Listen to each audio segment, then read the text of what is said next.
Le catch, c'est quand même vachement sympa. C'est ce moment où on pose notre cerveau et on apprécie juste la performance des lutteurs. Et souvent, on a des étoiles plein les yeux, on passe de grands moments, on vit de grandes émotions, mais des fois, on est un petit peu déçu. Bonjour à toutes et à tous, c'est Gaël, on se retrouve dans une nouvelle vidéo, et comme vous l'avez compris, aujourd'hui je vais vous faire part de mes plus grosses déceptions à la WWE. On va parler de catcheurs, ou en tout cas de runs particuliers de certains catcheurs, on va parler de matchs évidemment, ce qui va être le point central de cette vidéo. On va parler de matchs qui m'ont particulièrement déçu, notamment surtout des matchs pour lesquels je m'étais particulièrement hypé, et qui au final n'ont pas délivré au niveau que je l'attendais. Alors avant qu'on commence, évidemment, on va rester sur une période assez restreinte de l'histoire du catch, parce que tout simplement je suis le catch très sérieusement et on va dire que je suis très assidu et que je regarde particulièrement les shows depuis fin 2022, donc forcément qu'on va pas parler de 2010, 2015, 2000, je sais pas trop quoi.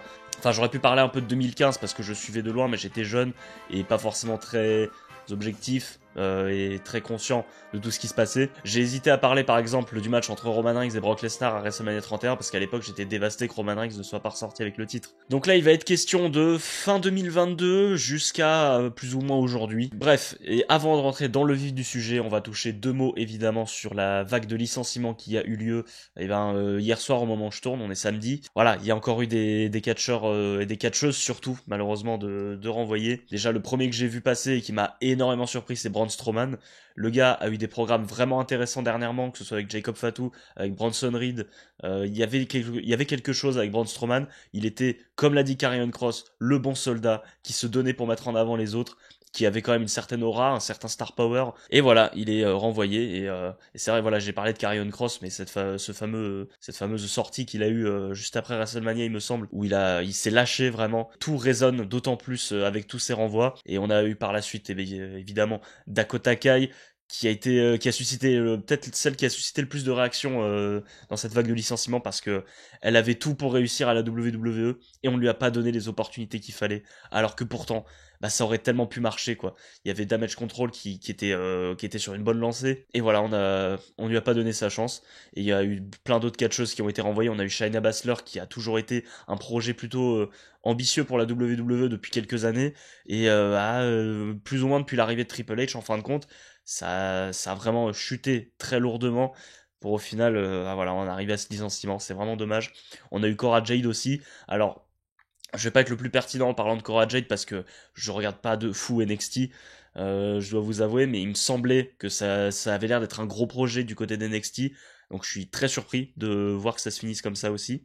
On a eu là peut-être une des pires aussi, de toute façon aucun licenciement n'est valable de toute façon, mais Kayden Carter et Katana Chance qui étaient une des seules vraies équipes féminines à la WWE, qui était une des dernières raisons peut-être de garder ces championnats par équipe féminin qui n'ont aucun intérêt, on le dit depuis des années.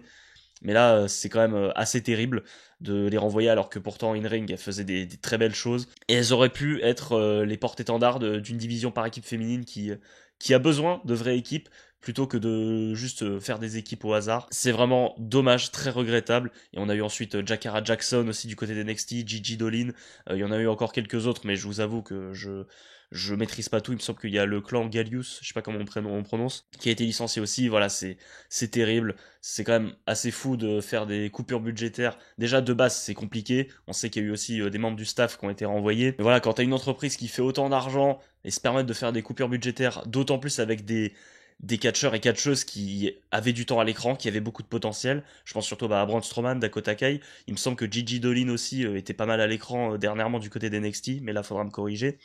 Enfin voilà, c'est plein de catcheurs et catcheuses qui avaient du potentiel, qui pouvaient apporter quelque chose dans leur registre, dans leur brand, servir pour peut-être élever des talents dans le cas de Braun Strowman. Je trouve ça quand même limite. Et ouais, c'est relou quoi, c'est vraiment pas cool. Et j'ai vu énormément de réactions à propos de tout ça, comme quoi TKO était grandement responsable de tout ça, que TKO était en train de ruiner la WWE, de ruiner ce qu'on aimait tant avant. Je vais pas rentrer dans ce débat-là, même si je suis d'accord quand même que depuis que TKO est arrivé, il y a eu pas mal de décisions un peu douteuses quand même sur le plan créatif et voilà, avec cette vague de licenciements notamment.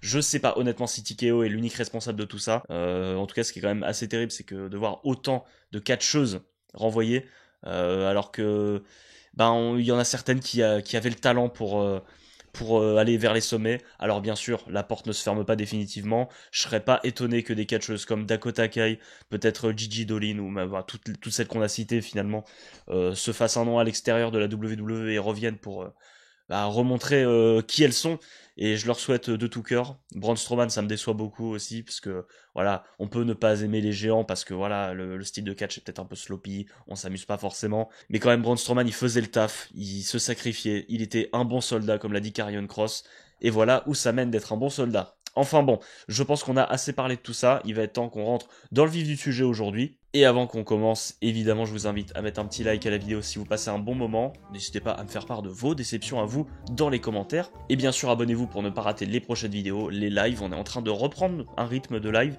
avec là pour l'instant un live par semaine depuis 3 semaines. C'est plutôt cool, je suis content et j'espère qu'on va retrouver un créneau pour s'en refaire un dans la semaine. Donc voilà, n'hésitez pas à vous abonner pour ne pas rater tout ça.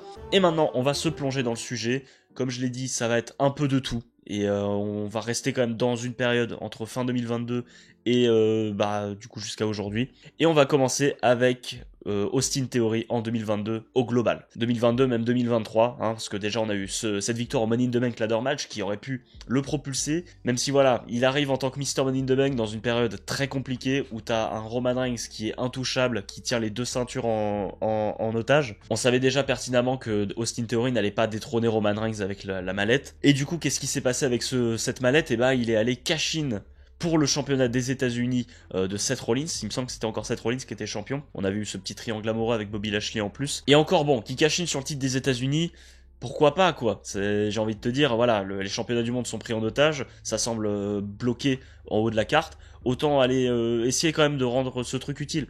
Mais le pire c'est qu'il a raté le cash-in quoi. C'est quand même assez terrible de rater le cash-in sur un titre de mid-card. Et d'ailleurs le championnat des États-Unis au global, qui a quand même pas mal perdu de sa superbe depuis des années, et notamment à cause de ce run assez décevant d'Austin Theory au global en tant que champion des États-Unis, une victoire contre John Cena mais dans un match qui a déçu tout le monde, et ça se finit il me semble à Payback contre Rey Mysterio. C'est sûr que voilà, on est vraiment resté sur notre fin avec Austin Theory en 2022, et ça a été une de mes grosses déceptions dernièrement, parce que c'est un catcheur que j'aime beaucoup, qui est vraiment très doué dans le ring, particulièrement athlétique, il a une belle gueule, il a du charisme. Quand il est devenu champion par équipe avec Grayson Waller, j'avais espoir que ça relance quelque chose, mais déjà j'ai eu le sentiment aussi que séparer les championnats par équipe, ça a été un peu le coup de massue sur la division par équipe qui est en train de se reconstruire, en tout cas du côté de SmackDown. Du côté de Raw, c'est un peu plus compliqué. Mais voilà, Austin Theory, j'espère qu'il va trouver un moyen de se relancer prochainement. Son nom est pas mal évoqué pour potentiellement s'associer à Seth Rollins, Braun Breaker et Paul Heyman. Au départ, j'avais prévu de faire une vidéo sur les potentielles associations qui pouvaient être faites avec Seth Rollins dans ce nouveau clan. Mais voilà, j'ai manqué de temps, j'ai pas eu le temps de vraiment développer tout ça, donc là j'ai vraiment décidé de parler de mes déceptions, c'était plus simple. Voilà. Alors c'est plus ou moins par ordre chronologique, on va passer par plusieurs étapes. Et bon, que serait une bonne vidéo de Gay YouTube si on parlait pas un petit peu de Roman Reigns, forcément. Et Roman Reigns, dans toute cette période 2022 jusqu'à aujourd'hui, il a passé la grande majorité de son temps en tant que champion. Et cette période en tant que champion, il y a eu quelques déceptions quand même, même si globalement moi j'ai passé de très bons moments pendant ce règne. Il y a eu des choses à redire, et la première chose dont on va parler, c'est évidemment ce match contre Brock Lesnar à WrestleMania 38. Alors oui, on connaissait déjà le goût de la soupe entre Brock Lesnar et Roman Reigns, on sait que ça a toujours été plus ou moins à la hauteur à ce moment-là, mais moi j'avais envie d'y croire, parce qu'on nous vendait ce match comme le plus gros match de tous les temps. Bon, voilà, c'est facile à dire ça, mais voilà, il y avait les 2 titres mondiaux en jeu. Moi j'avais envie de croire qu'avec un Roman Reigns dans son prime à ce moment-là, et un Brock Lesnar, bon, ouais, c'était compliqué parce qu'il venait de remporter le Royal Rumble dans des conditions très, très litigieuses. Mais moi j'avais envie d'y croire, on nous survendait le match, et puis au final on a été grandement déçus par ce match qui a duré à peine un quart d'heure. Alors il me semble que Roman Reigns se blesse dans le match et c'est possible que ça a été écourté à cause de ça. Mais bon, c'est sûr que là ouais, ça a été une des grosses déceptions. Toujours dans le règne de Roman Reigns, il y a eu évidemment ce match à SummerSlam 2023 contre Jey Uso. On avait des bases énormes pour ce match. Déjà une rivalité qui s'est construite sur près de 3 ans. 2 matchs qui étaient vraiment très très bons en 2020, avec beaucoup d'émotions, du storytelling. Et là on nous survendait ce match là aussi, et on avait des attentes tout à fait légitime quand on sait ce qu'on a eu 3 ans auparavant. On a eu donc ce Tribal Combat, on devait ne pas avoir de disqualification, pas de décompte à l'extérieur, mais surtout pas d'intervention extérieure. Et bah pourtant c'est ce qu'on a eu quoi, la moitié du match, voire même les 3/4, c'est Solo Sikoa et Roman Reigns contre Jey Uso.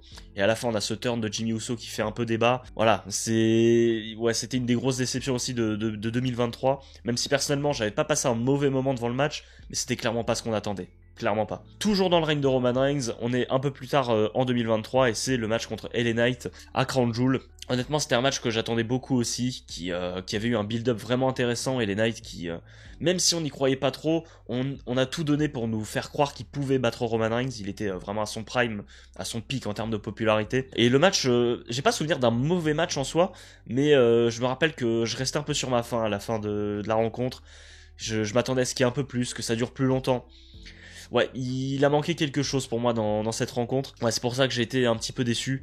Même si, bon, pour le coup, c'est peut-être pas le pire désastre de ces dernières années. Et enfin, pour terminer avec le règne de Roman Reigns, on va parler vite fait du 4-way qu'il y a eu au Royal Rumble. Donc c'était la suite de l'histoire avec LA Knight et Jay Styles qui était revenu pour se venger de la Bloodline. Randy Orton aussi qui avait fait son retour en fin d'année 2023. Le match était pas mal, mais il a déjà beaucoup souffert aussi du fait qu'il y avait aucun suspense, on va pas se mentir. On savait très bien que Roman Reigns allait gagner et qu'il allait très certainement perdre contre Cody Rhodes à WrestleMania plus tard. Le match est pas mauvais en soi, je me rappelle avoir beaucoup apprécié les performances d'LA Knight et d'AJ Styles. Mais ouais, on est un peu resté sur notre faim, on a eu un Roman Reigns qui s'est à peine montré dans ce match. C'était logique, à la fois dans l'histoire du match, c'était un Fatal 4-Way qui était propice à des gruges des interventions de Roman Reigns, enfin extérieures pour Roman Reigns plutôt. Mais c'est vrai que ouais, c'est un match qui m'avait un petit peu déçu, même si bon, ça se regarde encore très bien aujourd'hui. Mais ouais, j'en attendais plus là aussi. Bon, on a bien parlé de Roman Reigns, on va revenir un petit peu en arrière et on va parler d'un match là. Il faut être honnête, on n'en attendait pas grand chose. Voilà, on était curieux, on se demandait qu'est-ce qui va se passer. L'histoire racontée entre les deux hommes était sympathique et ça a propulsé un catcheur dont on a déjà parlé dans le thème sur Roman Reigns.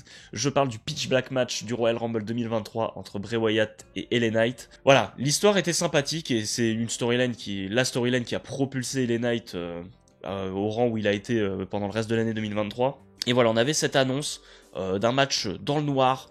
Enfin, on savait pas trop à quoi s'attendre, mais on était curieux. C'était l'un des premiers matchs où il y avait vraiment des sponsors de partout. Enfin, le match était sponsorisé par Mountain Dew. Et j'ai pas souvenir d'un match où il y avait les sponsors autant mis en avant, quoi. Alors, c'est vrai qu'il y avait eu, je crois, à Backlash 2021, il y avait eu l'espèce de match bizarre, le Lumberjack match avec des zombies autour. Il y avait le Miz, c'était pas le Miz contre Damien Priest ou une connerie comme ça. C'était une pub pour un film. Bon, bref, c'était particulier ça aussi. Mais enfin, voilà, on avait ce Mountain Dew Pitch Black match. Et c'était sympathique, sans plus, mais ouais, c'est vrai que ça a duré quoi, 5-6 minutes, même pas. On a eu l'oncle Audi qui est venu faire une descente du coude où il atterrit à côté d'LA Knight, ça m'avait bien marqué. Bray Wyatt qui avait quand même des belles peintures faciales et tout, visuellement c'était joli, mais c'était quand même vachement décevant et c'était juste le petit moment, je sais même pas comment dire, du Royal Rumble 2023, et clairement c'est pas ce qu'on va retenir de ce Rumble. Et on avait aussi le match contre Bianca Belair et Alexa Bliss. J'aurais pu le mettre dans mes déceptions aussi celui-là, parce que franchement, on en a rien retiré. Et on avait commencé à teaser un truc entre Alexa Bliss et Bray Wyatt, l'oncle Audi, tout ça, pour qu'au final, il se passe rien, en partie pour les raisons qu'on connaît, malheureusement. Et c'est vrai que il me semble que c'est le dernier match en pay-per-view de Bray Wyatt finalement. Ouais, c'est sûr qu'on est resté grandement sur notre faim, même si au-delà de ça, on savait qu'in-ring, ça serait pas phénoménal. Mais bon, voilà, je voulais l'inclure dans mes déceptions, dans mes plus grosses déceptions à la WWE. On reste en 2023 et on va partir du côté de WrestleMania 39, la nuit 2. Je sais que c'est un match qui est plutôt apprécié, mais qui a beaucoup déçu et pour beaucoup de raisons, et dont moi, c'est ce match entre Edge et le démon Finn Balor à WrestleMania 39, le Hell in a Cell match. Alors c'est un match, c'est une belle construction qui a débuté l'an dernier, l'année précédente en tout cas, quand le Judgment Day a commencé à se construire et que Finn Balor a rejoint le clan et qu'on a viré Edge. Et Edge qui a été en rivalité avec le Judgment Day pendant toute l'année derrière. Il y avait eu ce match à Extreme Rules 2022, le High Quit match qui était pas mal du tout dans mes souvenirs. Et là voilà, on a une grosse affiche, grosse stipulation pour en finir. On a le démon qui est de retour, les entrées étaient magnifiques. Et le match a été grandement décevant pour deux raisons. Déjà, le résultat forcément, Edge qui bat le démon clean de chez clean. Ouais, c'était compliqué déjà que le démon avait pas mal perdu de sa superbe depuis plusieurs mois. Là, il y avait cette grosse défaite qu'il subit contre Edge, qui fait pas beaucoup de sens en plus de ça. Mais en plus de ça, il y avait eu cette blessure que Finn Balor a subie dans le match. C'était, il me semble, un coup d'échelle qu'il prend sur le dessus de la tête. Et il s'est vraiment ouvert le crâne. C'était assez impressionnant et ouais, très violent. Et ouais, il y a une grosse partie du match, en fait, peut-être 3, 4, 5 minutes, où Edge, il est en train de tout mettre en place pour la suite du match. Et Finn Balor, il est soigné pendant plusieurs minutes à côté. Voilà, c'est des choses qui arrivent malheureusement, mais ça a grandement joué en la défaveur de ce match malheureusement. Et ouais, ça a été une de mes déceptions de ce WrestleMania. Bon, c'était pas le pire truc qu'on ait eu à WrestleMania. On l'a évoqué, il y a eu évidemment ce match entre John Cena et Austin Theory. Mais ouais, je pense que beaucoup de gens ont été dans ce cas. On est resté sur notre fin entre Edge et Finn Balor. On espérait plus et on espérait surtout voir Finn Balor gagner, parce qu'il aurait tellement plus bénéficié d'une victoire contre Edge que Edge, lui, bah bon, ça reste une légende. Il avait pas besoin d'aller de cette victoire-là, honnêtement. Et même s'il avait dû perdre de manière pas complètement clean, voilà, dans un Hell in a Cell match, on a tout plein de possibilités. Bon, je vais quitter un peu l'ordre chronologique pour parler de peut-être ma plus grosse déception à la toute fin. Et là, on va passer... Ah là, c'est une réponse facile, hein, honnêtement. On en avait parlé justement en live, dans le dernier live qui a eu lieu cette semaine. On avait parlé un peu de nos déceptions à la WWE. Et forcément, c'était un des premiers trucs qui est revenu. Jey Uso contre Jimmy Uso, forcément. Que dire de ce match qui était... Franchement, moi j'y croyais de ouf. Je pensais qu'on allait avoir un banger, un potentiel show stealer. Peut-être que je me suis emballé. L'histoire était un peu, bon, bizarrement amenée. Voilà, il y a ce turn de Jimmy Uso qui sort un peu de nulle part. Et au final, ça s'est plus transformé en hit contre no hit. Et le match, bon bah, que dire. Je pense que tout le monde sait pourquoi ce match est aussi mauvais, hein, faut être honnête, c'est juste que ça passe 10 minutes à s'envoyer des super kicks en boucle. Il y a eu une tentative de moment un peu émotion où Jimmy dit à Jay arrête frérot, j'ai compris, excuse-moi, je suis désolé, mais ça marche pas parce qu'on n'est pas du tout emballé dans le match. On sent pas l'émotion. Et bon bah voilà, c'était le gros point noir de WrestleMania 40. Et ouais, je pense que je vais pas m'éterniser plus longtemps dessus, tout le monde sait pourquoi ce match a déçu. Et voilà, tout simplement. Avant de passer à ma dernière déception, là on va pas parler d'un match en particulier, on va parler d'un arc qui a eu lieu en fin d'année 2024 et début 2025. Bah forcément oui, c'est le règne de champion des États-Unis de Shinsuke Nakamura. Bon, là pareil, c'est d'actualité, c'est récent. Et d'ailleurs, surpris que Shinsuke Nakamura n'ait pas encore été renvoyé. Enfin, c'est pas que je lui souhaite évidemment, mais c'est peut-être même mieux pour lui qui quitte la WWE dans l'état actuel des choses. D'ailleurs, on a eu la première vague de licenciements, c'est pas impossible qu'on en ait une encore dans la journée. Peut-être qu'au moment où sort la vidéo, Shinsuke Nakamura n'est plus à la WWE, je sais pas. Mais ouais, c'est sûr que bah ça a été la douche froide, hein. On en a déjà parlé dans la dernière vidéo Avis impopulaire, mais il y a cet effet de surprise où Nakamura prend le titre à LA Knight lors des Survivor Series. On se dit waouh, ça y est, on mise enfin sur Nakamura, il y a un tout nouveau personnage, une nouvelle musique, il y a tout est nouveau, et au final on lui donne rien.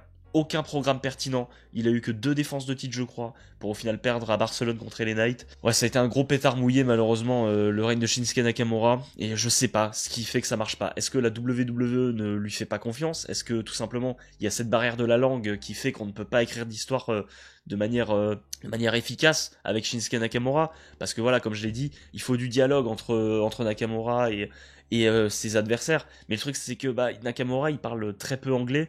Et forcément, c'est un peu compliqué. Mais cela dit, est-ce qu'il y a vraiment une excuse quand tu vois qu'il y avait eu la rivalité avec Seth Rollins en 2023, qui s'était plutôt bien passé quand on faisait les promos de Nakamura avec des sous-titres? C'était très bien. Ouais, peut-être juste que Nakamura n'est pas fait pour la WWE, c'est ce que je pense aussi. Je pense que la WWE a une part de responsabilité, mais elle n'est pas l'unique responsable de tout ça, et je pense pas que Nakamura soit totalement responsable non plus, parce que bon, je pense qu'il fait ce qu'il peut. Lui aussi doit être un bon soldat à la WWE quand on voit tous les échecs qu'il a eu à la WWE depuis ses débuts en fait. Voilà, c'est quand même, c'était la grosse déception de ces dernières années. Voilà, je pense que je surprends personne en parlant de Shinsuke Nakamura aujourd'hui. Et enfin, je veux terminer par peut-être, oui, je pense, ma plus grosse déception de ces dernières années. Alors, c'est un match en particulier, mais ce match va être à l'image d'un catcheur qui m'a énormément déçu à la WWE, alors que pourtant, j'y croyais en ce projet, j'y croyais en ce mec, j'adorais le voir in-ring, j'adorais ce qu'il dégageait, je pensais même qu'il pouvait détrôner Roman Reigns en 2022. Je vais vous parler du match entre Gunther et Matt Riddle lors de Money in the Bank 2023.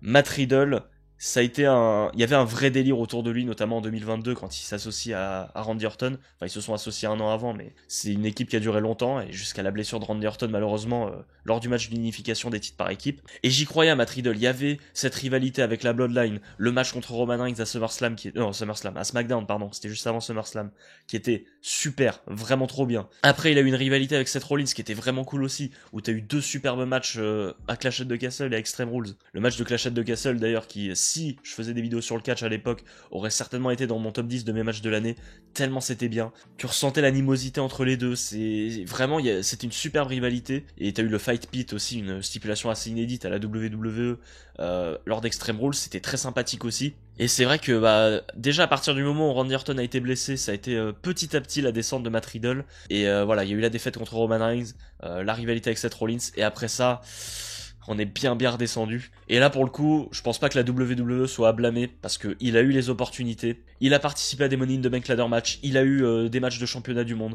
il a eu des matchs contre des stars, il a été en équipe avec Randy Orton, il a eu tout sur un plateau d'argent, mais là pour le coup c'est lui qui s'est saboté avec ses travers, ses histoires de drogue, des histoires assez particulières qu'il a eu. Qu'est-ce que je viens de faire avec ma gorge là, c'était quoi ce bruit? Et on est finalement arrivé à ce match contre Gunther pour le championnat intercontinental à Money in the Bank, et mince, qu'est-ce que j'étais hypé pour ce match, je croyais vraiment que ça pouvait être le match de la soirée, ça pouvait être le show stealer, et même plus que ça, un des matchs de l'année. Clairement ça en avait le potentiel quand on connaît les qualités de Matt Riddle, et bon, celles de Gunther ne sont plus à présenter non plus. J'attendais comme pas possible ce match, j'étais à fond, j'étais dans le délire, et le match est pas mal, il se passe des trucs sympas, mais au bout de même pas 7 minutes je crois, 7-8 minutes, Matt Riddle qui tape out dans une soumission, c'était une figure 4, un truc comme ça, je sais plus trop. Ça a été la douche froide, une douche froide pas possible, et voilà, comme je l'ai dit, ça a été à l'image de la descente aux enfers un peu de Matt Riddle, qui maintenant, depuis qu'il a quitté la WWE, nous fait des déclarations à la Hulk Hogan, en disant « Ouais, je devais gagner le Royal Rumble, je devais gagner le Money in the Bank ladder match ».